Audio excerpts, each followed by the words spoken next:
Aunty లేవండి, లేచి కూర్చోండి. ఎడ్విన్ వచ్చేసారు. ఎక్కడ్లారా? వాడెక్కడా?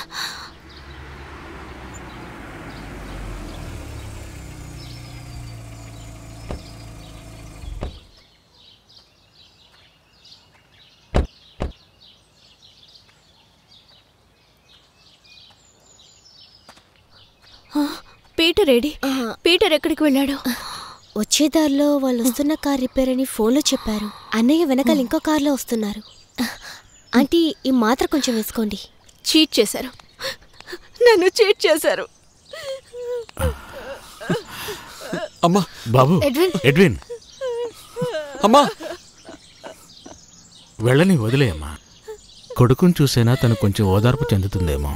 ఎడ్విన్ కూడా తల్లిని చూసి చాలా రోజులైంది కదమ్మా, వెళ్ళనివమ్మా. ఎడ్విన్ నాకెవరు లేరురా ఇక్కడ. నీకోసం ఎదురు చూస్తోందిరా ఈ అమ్మ. ఆయన చనిపోయి కూడా నన్ను ఇబ్బంది పెడుతున్నారా? ఆయన నన్ను ఏడిపించడానికి నన్ను దానికి అప్పగించారురా. అక్కి నాతో ఏదేదో చెప్పిందమ్మా, ఒక పీడకల కన్నట్టుగా. అమ్మా ఒక విషయం నాకు అర్థమైంది. ఈసారి ఇక్కడికి వచ్చినప్పుడు నాన్న చనిపోతాడని తెలిసినట్టుగా ఉన్నాయమ్మా అక్కయ్య మాటలు. నిజమే నిజమే ఎడ్విన్. ఒంట్లో బాగోని మీ నాన్నకి ఏమేమో చెప్పి ఆయన ప్రాణాలు తీసిందిరా. నాకు తెలుసురా దాని మనసులో ఏముందో. దానికి మనం ఎవ్వరం అక్కర్లేదురా. ఈ కుటుంబానికి సంబంధించిన ఆస్తి పాస్తులు మొత్తం దానికే కావాలి. అందుకేరా ఇది నాకు రంకు అంటగట్టి ప్రచారం చేస్తోంది. మీ నాన్న రాగానే నా గురించి లేనిపోనివన్నీ కల్పించి చెప్పింది. ఆయన చనిపోవడానికి కారణం నేనే అని చెప్పుకుంటూ తిరుగుతోందిరా. ఎడ్విన్ నాన్నకి నేనే విషం పెట్టి చంపానని చెప్తోందిరా. పిచ్చి అక్కయ్యకి పిచ్చి అమ్మా. అవును అవునరా, అది ఎవరు చూడని విషయాలు చూస్తుంది. లేని విషయాలని కల్పించి చెప్పి అందర్నీ కన్ఫ్యూజ్ చేస్తుంది. చాలా వైలెంట్ గా మారిందిరా ఎడ్విన్. వీలైనంత తొందరలో దాన్ని వదిలించుకోవాలి మనం, లేదంటే అది అందర్నీ కన్ఫ్యూజ్ చేస్తుందిరా.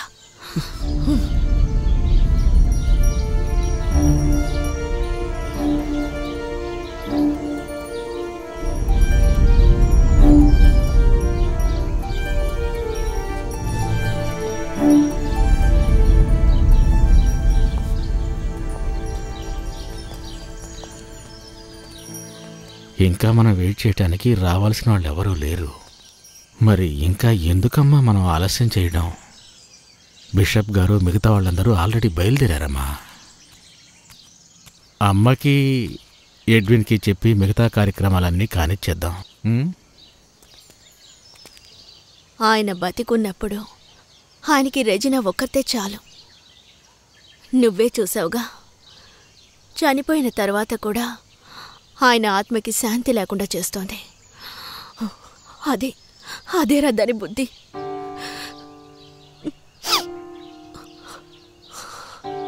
తను నాకింకో విషయం కూడా చెప్పింది. మీకెవరితోనూ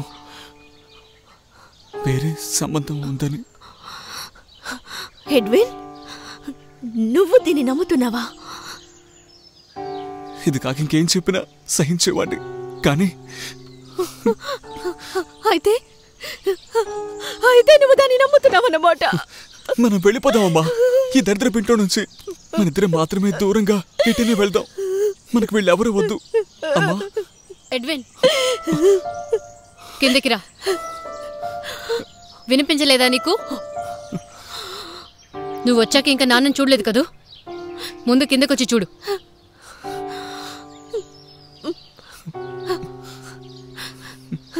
రారా, అందరూ వెయిట్ చేస్తున్నారు నీకోసం.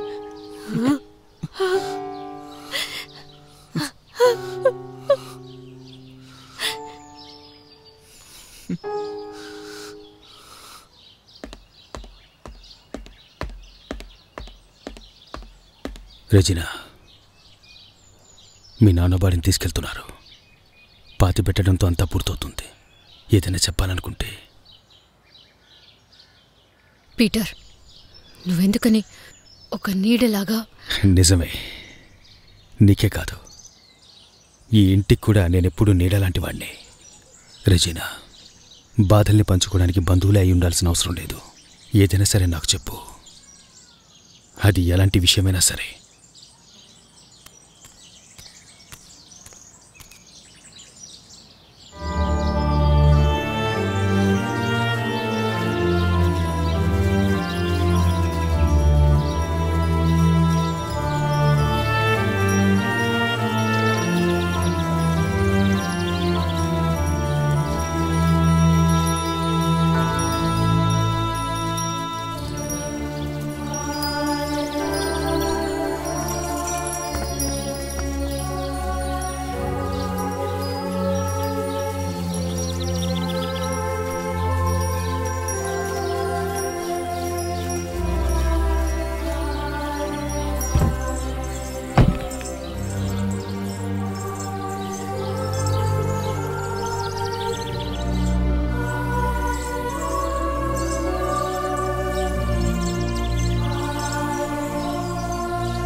లారా, ఆంటీని తీసుకెళ్ళు.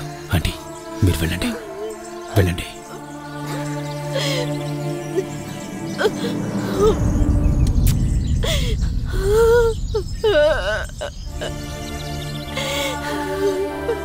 ఎడ్విన్, పద పద.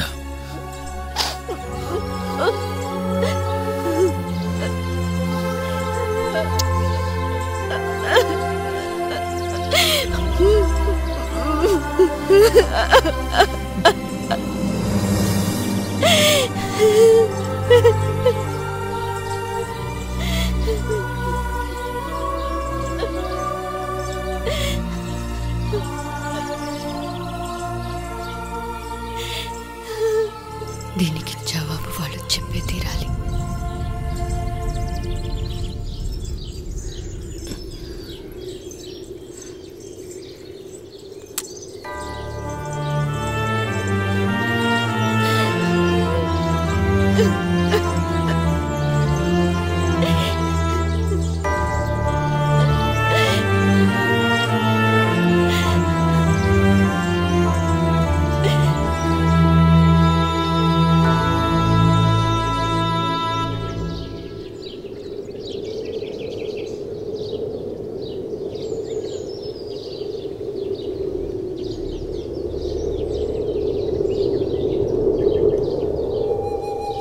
నిన్ను బాగా బ్రెయిన్ వాష్ చేసింది కదూ. పిచ్చి, నాకు పిచ్చని నిన్ను నమ్మించింది కదూ. చూడు, నా కళ్ళలోకి చూడు ఎడ్విన్. నా మీద ఇంకా నమ్మకం కలగట్లేదా? మన నాన్న చనిపోయిన షాక్ నుంచి నువ్వు ఇంకా... నేను అబద్ధం చెప్పలేదు ఎడ్విన్. నేనెప్పుడు నీతో అబద్ధం చెప్పలేదు, చిన్న పిల్లలుగా ఉన్నప్పుడు కూడా. నిజమే నిజమే ఉండొచ్చు నువ్వు చెప్పింది, కానీ అయితే ఇప్పుడెందుకు నన్ను నమ్మనంటున్నావు? నువ్వు ఊరికే అబద్ధం చెప్తున్నావు కాదక్క. ఒకవేళ అది నీ భ్రమ ఉండొచ్చుగా. సరే, సాక్ష్యాల్ని డైరెక్ట్ గా చూపిస్తే నమ్ముతావా? ఓ గాడ్, అసలు ఎందుకలా బిహేవ్ చేస్తున్నావు? ఎడ్విన్, ఆగు ఎడ్విన్, నన్ను నమ్ము. అమ్మే చేసింది. ఎడ్విన్.